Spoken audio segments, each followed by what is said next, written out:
Welcome to the Mom Owned and Operated Podcast, the podcast about moms and for moms, where we have candid conversations about running a business, raising a family, and remembering ourselves.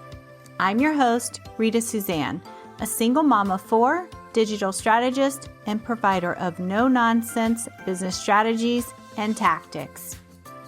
Hi, this is Rita Suzanne, and today I have my friend Nellie with me. Nellie, please tell everyone all about you, your family, and your business.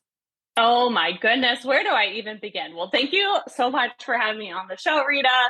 I love pouring into other women, especially moms, because girl, I feel you. I am in the thick season of motherhood right now. So I'll just begin with that.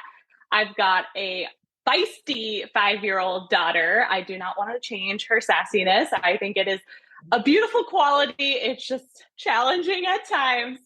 And then I've got a 4-month-old baby, a boy named Boone. And we're in the 4-month sleep regression right now. So cheers to all the coffee. Happily married to my husband, high school sweetheart, Jared, and have an online business truly dedicated to help women that have been underestimated make all the money that they desire and more, so that they can live a truly wealthy life beyond even what they can imagine right now. So we do that in tons of different ways through live coaching programs, courses, events, printables. We have something for everyone, from I have no clue what to do to make money online to a $5 million business that we coach and support. So we literally love growing with women and meeting you where you're at and helping you get to where you want to go and even beyond. So that is us as the Wealthy Queen movement in a nutshell. Love it. So what was your path to becoming an entrepreneur? Oh, how much time do you have, Rita? You got it. You get it. Okay. I'll give you the Spark Notes version. So I've been a overnight success of 17 years. So I started when I was 16 years old with the crazy idea of let's do a fashion show to raise money for kids with cancer. It's just going to be a one-time event. There was no social media back then. I had no clue what I was doing. I had no money. I just was learning how to drive.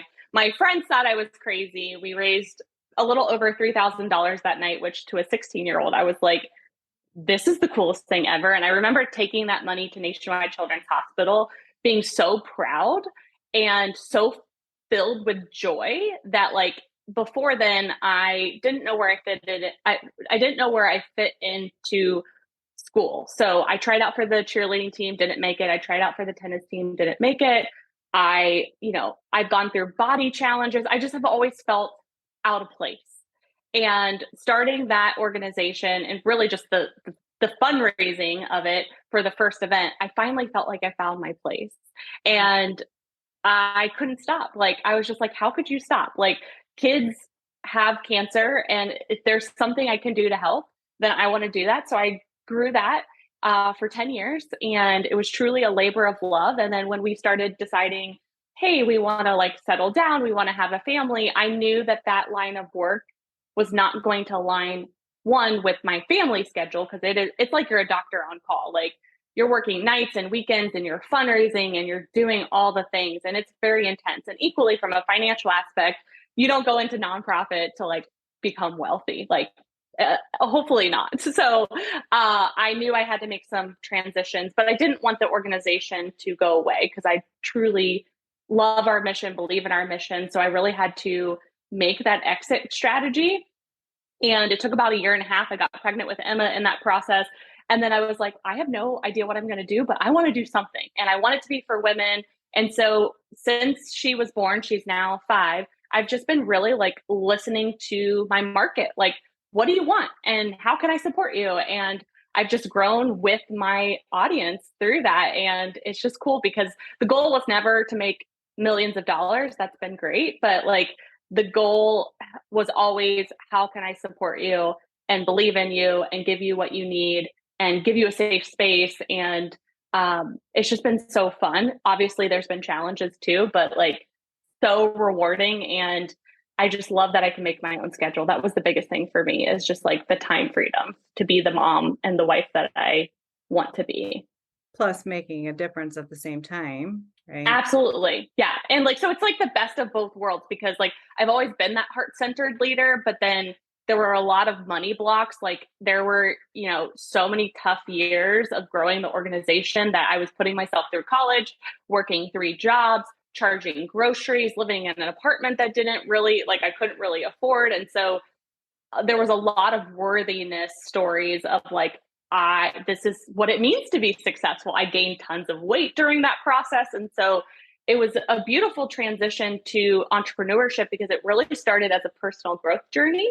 I lost the weight. I then, like, people started coming to me and they're like, can I work with you one-on-one? And I was like, for what? Like, and they're like, just tell me your price. I'm like, but like, why? Like, what do you want me to do? Like, and I started coaching for $25 an hour. And I thought that was the coolest thing ever. And, at the end of the day, it's just been cool to grow up doing all of this. And I still feel like I have so many years ahead of me that feels really, really exciting. And I'm just excited to see where we can take this. I feel like, as business owners, we have to do so much personal growth as we are going forward in our journey, regardless. And I think that as we grow as a person, then our business starts to grow along with us. Yes. So who are you serving now in your business? Yeah, so we really cater to a few different types of like women specifically. So, like I said earlier, we work with women at all stages of their business, even if they don't know what they're wanting to do yet. So we have some like personal development programs and helping you figure out your offer. And I love that, because everyone has gifts and talents that they can absolutely monetize if they want to. And so just giving them those light bulb moments are really, really exciting. So we really love to support women with ADHD or other learning disabilities. I'm actually getting certified because I've just been so obsessed with this whole world of neurodivergency. And the school is not set up for neurodivergent people, and equally business is not always set up. So I'm like, I feel called to like get certified. So I'm going through that certification. So we definitely cater to that type of woman. Also moms, because I'm a mom. I get it. Like I've had male coaches and I've loved them, but there's just this block because they just don't, they can't relate to certain things, right? Like if I was up with my baby for all of the night, like my day is going to look a little bit different. And so just having that relatability to women of like, if I can do it, you can do it too. And here's how I've done it. And here's how I can help you, just gives them more hope of like, we can do this. Like, I know this is a hard season for you, but if you do desire to grow a business, we can do it in a very sustainable, scalable, feel good way. Learn from my mistakes and then help them. So those are definitely two really big markets that we support. And then from there, just really like anyone that has truly felt like they haven't found their place online. Like they're kind of doing things alone, and we love creating community. It's one of the things that I feel like we're really, really good at, just so naturally. Like we have all of these safe containers for women to come in and be open and honest and practice their social media skills, brainstorm ideas, all of the things. And so anyone that feels different at the end of the day, whether they identify in those two categories or not, we just love to pour into, because everyone deserves wealth. Truly, it is our birthright to have as much money as we desire and have, more importantly, the life that we desire. And sometimes we just don't know the how. And if someone can come in, just kind of like a recipe, right? Like, hey, let's make some brownies. Here's exactly how we can make the brownies, and we can tweak the recipe, right? Like, but we can do it together. And I don't want women to struggle to success. There's another way. And I just love being that safe space for them. So do you have a core offer, or do you have different ones based on where they are when they're coming to you?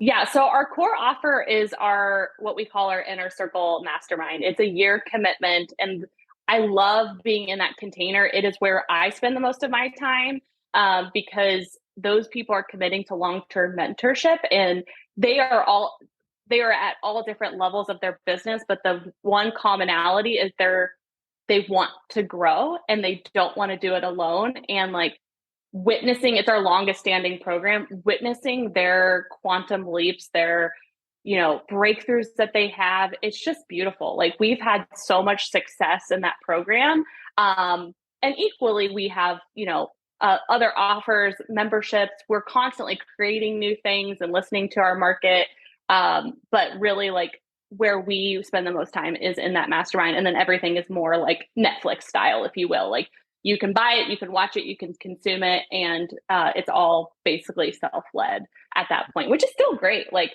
I've read books, well, listened, not read, listened to books and gotten so much great value. And the author doesn't know who I am. So like, I love creating resources, and we have so much free content too.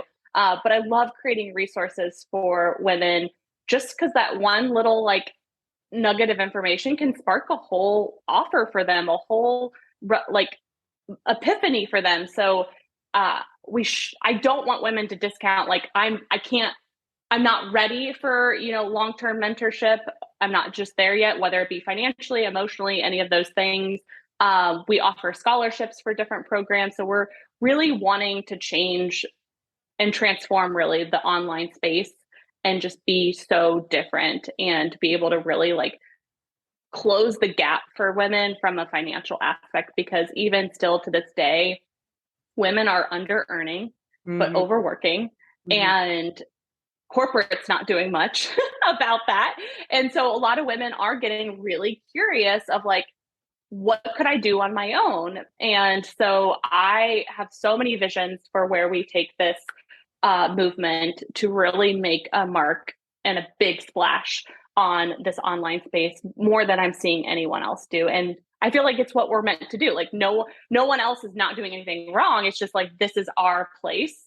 And I know it wholeheartedly. And it's like, sometimes like last night I could barely sleep because I was just so excited. I'm like, you need some sleep, like turn your brain off. But I'm just truly like so excited for how we can support women. And I know there's women listening to podcasts, having a hard time. They're crying in their car. Like it feels heavy. And I want to be that bright light for them and be like, oh my gosh, you're exactly what I've been praying for, looking for, hoping for, all of the things. Yeah, I think that it's really easy to hone in and focus in on one group. And so like for me, I love working with single moms, especially single moms or moms who aren't supported, meaning like maybe they have their own business and their spouse doesn't support them, or their family is telling them they need to go back and get a job, because that happened to me, Yes, it's real. Like, it's so real. What did you do in that moment? Like, did you question? Like, no, because I'm so stubborn. I was just like, no.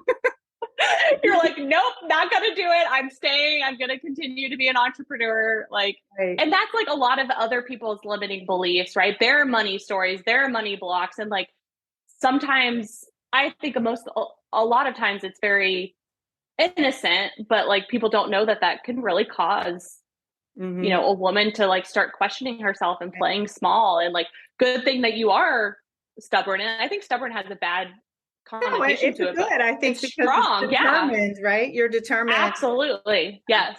Determined. I love that word. A better way to pivot it. And so something that you said reminded me of a lesson that I just recently, I don't remember where I learned it from, but it was about creating your mission, right? And a lot of times when you have a mission in mind, it's very arbitrary. Oh, we help women and, empower women, this or that, right? It's just a statement that doesn't really get your team excited.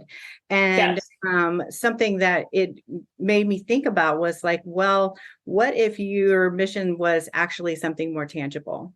And so I changed mine to where it was like, okay, my mission is to help 100 women by August, right? Help them to really succeed and help them to get that financial stability that they're looking for. And that way, also, it gets your team on board with the mission, because I think a lot of times we hire help and our help really doesn't really know or why they're doing certain things. And I think that that would help them to get on board. It's definitely helped me and my team to have something. I have a running list of like women that I've actually helped, regardless of how small it is or if they paid me or not.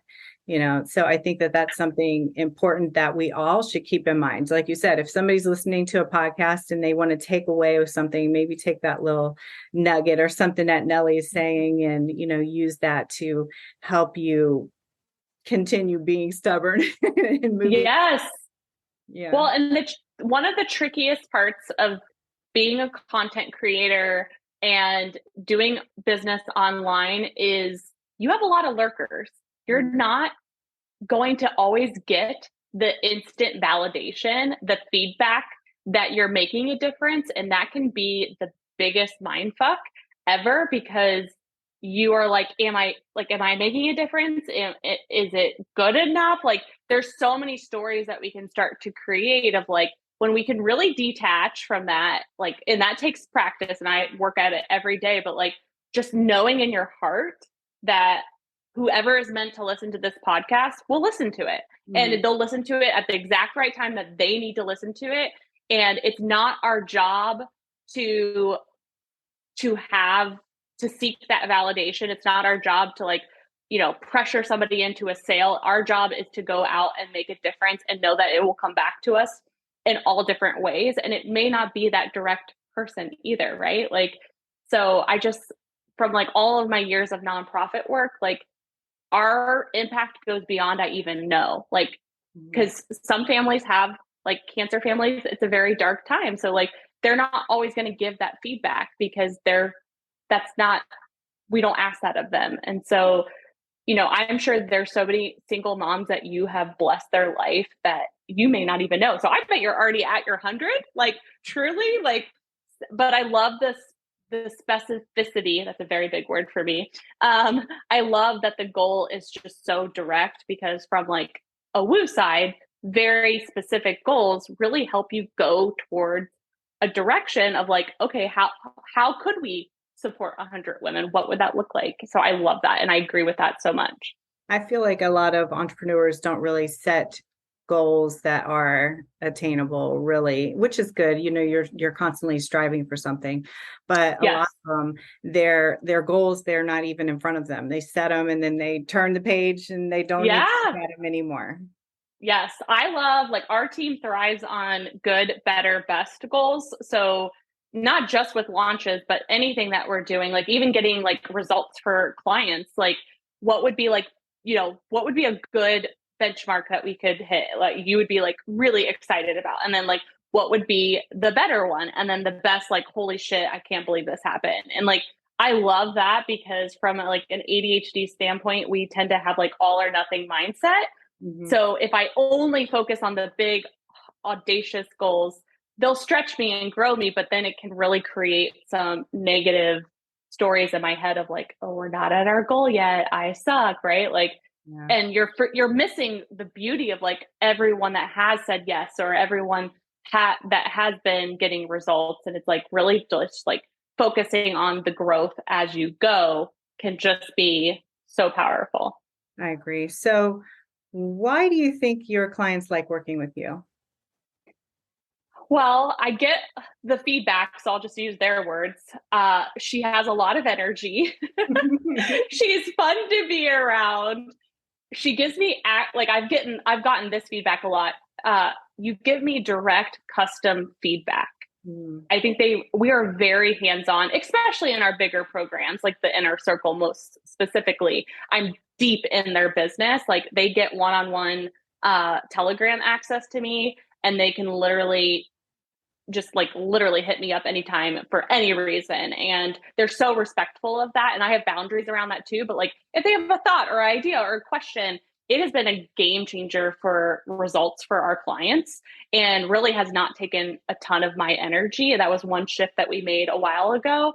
And so that having that layer of support, I'm able to do that, because on calls it can be hard when you have this big container of people. I as a facilitator, I get to be mindful of the whole group. So when we're just in a one-on-one telegram together, I can like ask them follow-up questions and they can be super vulnerable and they feel safe. So it's like that, those are like the top three pieces of feedback that I've gotten a ton. And they know that I'm not going anywhere. Like I've been around, like my brand has evolved, but like the people that are my lifers, my ride or dies, they just keep evolving with me and growing. And it's just been so fun to like see them grow too.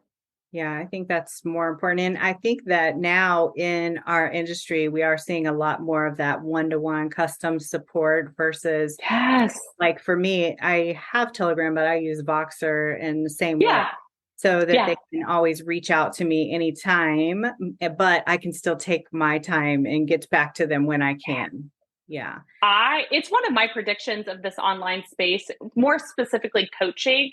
People love the community, but there's just something about that one-on-one connection. Like it doesn't even have to take that much of your energy and just can be a game changer. So it's one of the things that I think every coach should at least offer, and just can create just a great retention for your people. Right. And because a lot of times as, you know, a coach or a consultant or a mentor or whatever, we put so much into our clients, but there's only so much that they can give via email or even like Right. call wise. Sometimes when you're in group calls, people don't want to ask questions or they don't want Yeah. to share specifics about personal situations. Yes. Agreed. Yes. Yeah. So it's like that. It's the best of both worlds, because I think people really, they love group because we're so alone as an entrepreneur typically. So they do crave that community. And then the results come from like the learning, the implementing, the feedback. Right. So just like making sure that like we have those layers.